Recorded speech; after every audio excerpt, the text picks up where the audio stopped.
Donc là, vous voyez l'interception. Là, on a un autre bateau qui appartient à la boutique.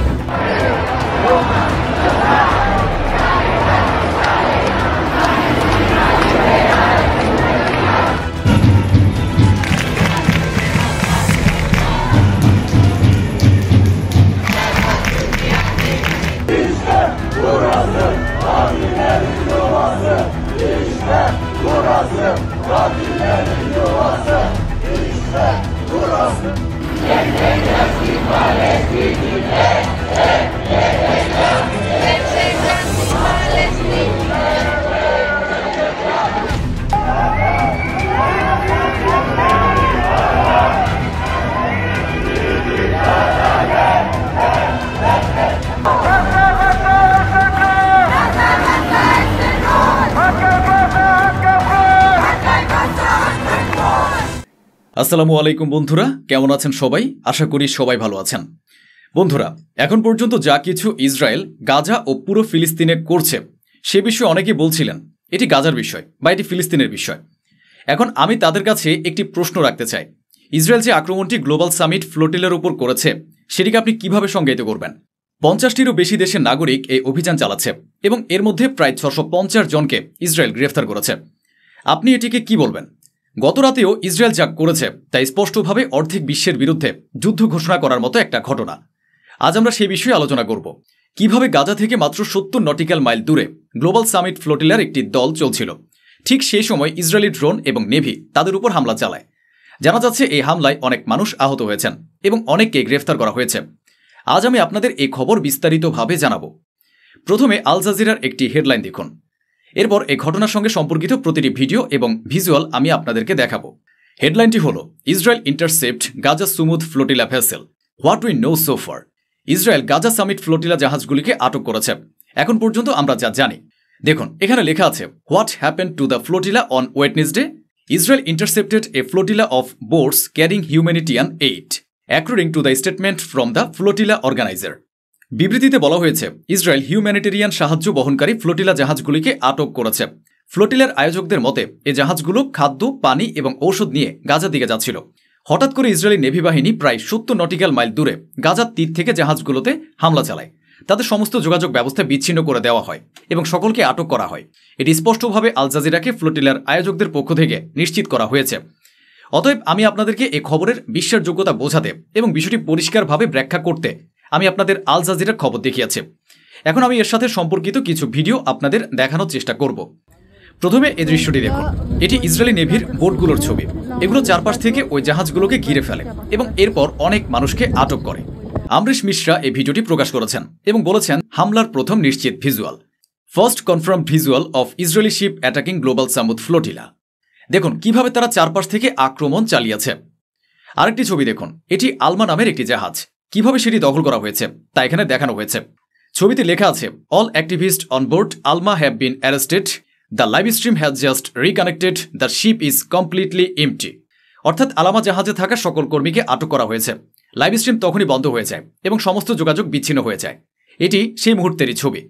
এছাড়া vessel attack লেখা স্ক্রিনে দেখা যাচ্ছে এবং সেখানে অনেক মানুষ ব্যাখ্যা করছেন কিভাবে ওই জাহাজটি ঘেরাও করা হয়েছে। আমরিশ মিশ্রা লিখেছেন যে গ্লোবাল সামিট ফ্লোটিলার 50টিরও বেশি জাহাজে ইসরায়েল ব্যাপক হামলা চালিয়েছে। আলমা জাহাজকে ইসরায়েল দখল করেছে এবং মিকেনো জাহাজেও হামলা চালিয়েছে। এভাবে দুটি জাহাজের শনাক্তকরণ নিশ্চিত হয়েছে। আরেকটি দৃশ্য দেখুন।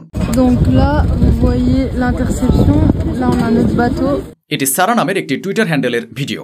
এই ভিডিওটি গ্লোবাল সামিট ফ্লোটিলার একটি বোট থেকে রেকর্ড করা হয়েছে।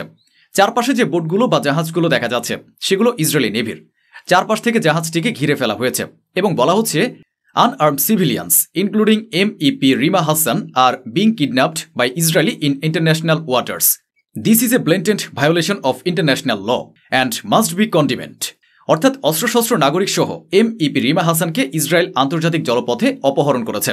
এই ঘটনার জন্য আন্তর্জাতিক আইন স্পষ্টভাবে লঙ্ঘন হয়েছে এবং এটি নিন্দনীয়। এ বিষয়ে অনেকে প্রতিবাদ করেছেন এবং এটিকে এক ধরনের হামলা হিসেবে দেখছেন। এটার বিরোধিতা করা হচ্ছে। এখন আমি আপনাকে বিরোধের কিছু ছবি দেখাবো। বিশ্বের 50টিরও বেশি দেশ ইসরায়েলের এই নিন্দনীয় কাজের বিরুদ্ধে দাঁড়িয়েছে এবং শুধু দাঁড়িয়েই নয় বরং তীব্রভাবে প্রতিবাদ করছে। ট্রেড ইউনিয়নগুলো অনেক জায়গায় হরতাল করছে, কাজ বন্ধ করে দিয়েছে। এমনকি খবর আসছে যে যারা ডক ওয়ার্কার তারা অনেক জায়গায় কাজ বন্ধের ঘোষণা দিয়েছে। এই খবরগুলো এখন নিশ্চিত। এখন আমি জানাচ্ছি, যখন এ মানুষদের আটক করা হয় তখন কি ঘটনা ঘটেছিল। ফ্লোটিলার একটি বোটে থাকা একজন ব্যক্তি কথা বলছেন, যিনি হয়তো ইসরায়েলের সৈন্যদের সাথে কথা বলছেন যখন তারা তাকে আটক করতে আসছিল। তিনি বোঝানোর চেষ্টা করছেন, তিনি কি বলছেন তা শুনুন।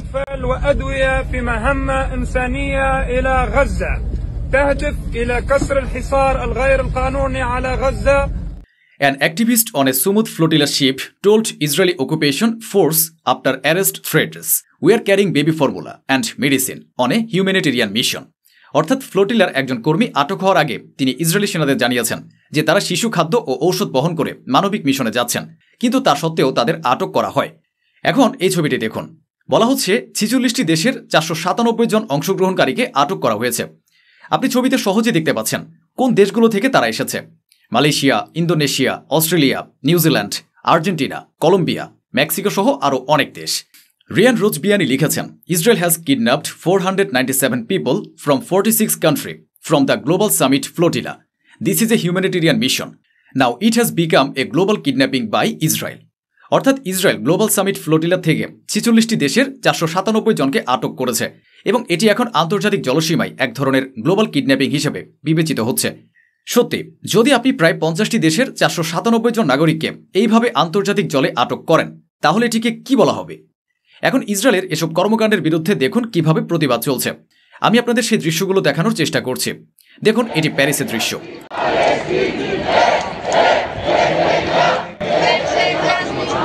এখানে রাস্তায় মানুষ নামতে শুরু করেছে। দেখুন, তারা ফ্রি ফ্রি ফিলিস্তিন স্লোগান দিচ্ছে।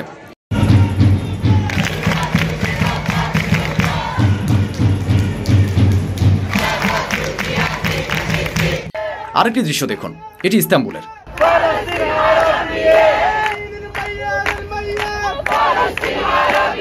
দেখা যাচ্ছে যখন ওই জাহাজের উপর হামলা চালানো হয় ও মানুষদের আটক করা হয় তখন অনেকেই সড়কে নামে প্রতিবাদ করতে। দেখুন আরেকটি দৃশ্য।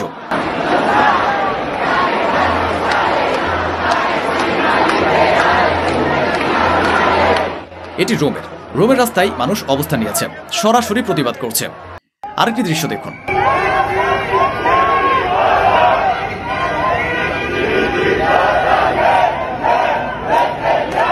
এটি অ্যাথেন্স, গ্রিস থেকে।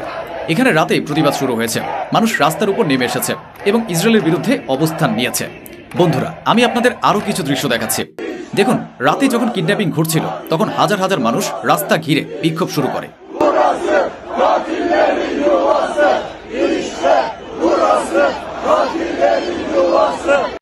আরেকটি দৃশ্য দেখুন, এটি প্যারিসের। এখানে পুলিশ মানুষকে আটকানোর চেষ্টা করছে, কিন্তু হাজার হাজার মানুষ একত্রিত হয়েছে।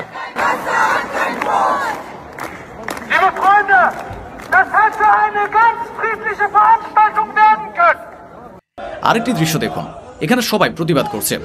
দেখুন, এটি ইস্তানবুলের একটি সাম্প্রতিক ছবি যা ক্ল্যাশ রিপোর্ট তাদের টুইটার হ্যান্ডেলে প্রকাশ করেছে। বলা হয়েছে, thousands gathered in front of the Israel consulate to support the summit flotilla. অর্থাৎ ইস্তানবুলের ইসরায়েল কনসুলেটের সামনে হাজার হাজার মানুষ একত্রিত হয়েছে সামিট ফ্লোটিলার সমর্থনে। তারা ইসরায়েলের বিরুদ্ধে স্লোগান দিচ্ছে, কারণ ফ্লোটিলার অংশগ্রহণকারীদের আটক করা হয়েছে। এখন বিভিন্ন দেশে যেখানে যেখানে ইসরায়েলের অফিস বা দূতাবাস আছে সেখানে তাদের ঘিরে বিক্ষোভ শুরু হয়েছে। হাজার হাজার মানুষ রাতে রাস্তার উপর নেমেছে এবং অব্যাহতভাবে প্রতিবাদ চালাচ্ছে। আই অন ফিলিস্তিন নামের একটি টুইটার হ্যান্ডেল থেকে এই প্রতিবেদনের দৃশ্য প্রকাশিত হয়েছে এবং এতে বলা হয়েছে, thousands began demonstrating in several European capitals in support of the freedom flotilla. হাজার হাজার মানুষ ইউরোপের বিভিন্ন রাজধানীতে ফ্রিডম ফ্লোটিলার সমর্থনে বিক্ষোভ শুরু করেছে। ন্যাটো দেশগুলো এখন ইসরায়েলের বিরুদ্ধে দাঁড়িয়েছে, শুধু যুক্তরাষ্ট্র ছাড়া। ন্যাটো দেশগুলো, ইউরোপীয় দেশগুলো স্পষ্টভাবে ইসরায়েলের বিরুদ্ধে অবস্থান নিয়েছে। এটি সরাসরি বোঝা উচিত যে ইসরায়েল ও বেঞ্জামিন নেতানিয়াহু কঠোরভাবে আন্তর্জাতিক সম্প্রদায়ের থেকে আলাদা হয়ে পড়ছে এবং সম্ভবত এই বিভাজনের কারণে আতঙ্ক ও বিক্ষুব্ধতায় তারা এমন ধরনের আন্তর্জাতিক আইনের লঙ্ঘন করছে ও এমন ধরনের নিন্দনীয় কর্মকাণ্ড চালিয়ে যাচ্ছে। তুর্কি সরকারও একটি পূর্ণ বিবৃতি দিয়েছে, যেখানে ইসরায়েলের এই কর্মকাণ্ডকে সন্ত্রাসী কর্মকাণ্ড হিসেবে ঘোষণা করা হয়েছে। আপনার স্ক্রিনে দেখা যাচ্ছে এটি তুরস্কের পররাষ্ট্র মন্ত্রণালয়ের একটি বিবৃতি, যেখানে স্পষ্টভাবে তারা গ্লোবাল সামিট ফ্লোটিলায় ইসরায়েলি নেভির হামলার নিন্দা জানিয়েছে এবং এটিকে সন্ত্রাসী কর্মকাণ্ড হিসেবে ঘোষণা করেছে।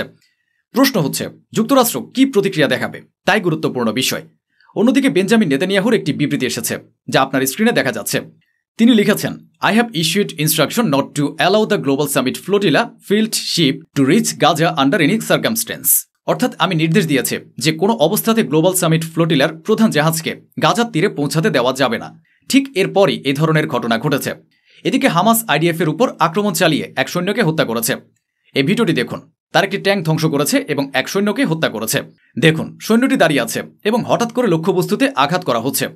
আরপিজি দিয়ে আঘাত করে তাকে হত্যা করা হয়েছে। এছাড়াও এক শক্তিশালী আঘাতে একটি মার্কভা ট্যাঙ্কও ধ্বংস করা হয়েছে। দেখুন, এটি সেই ট্যাঙ্ক যা ধ্বংস করা হয়েছে। অর্থাৎ এক সেনাকে লক্ষ্য করে একটি স্নাইপার আঘাত করেছে এবং সেই সাথে একটি মার্কভা ট্যাঙ্ক ধ্বংস করা হয়েছে।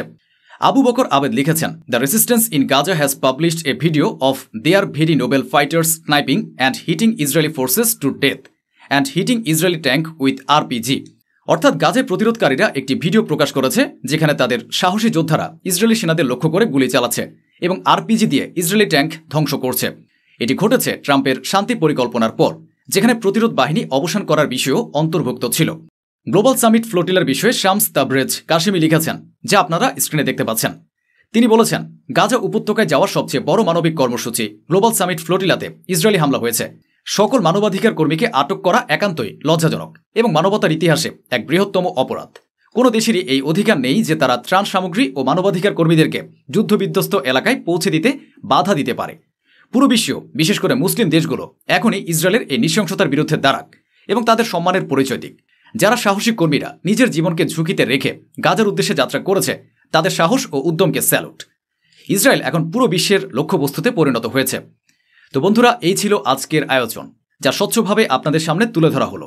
আশা করি আমাদের এই প্রচেষ্টা আপনাদের ভালো লেগেছে। অসংখ্য ধন্যবাদ। সুস্থ থাকুন, ভালো থাকুন।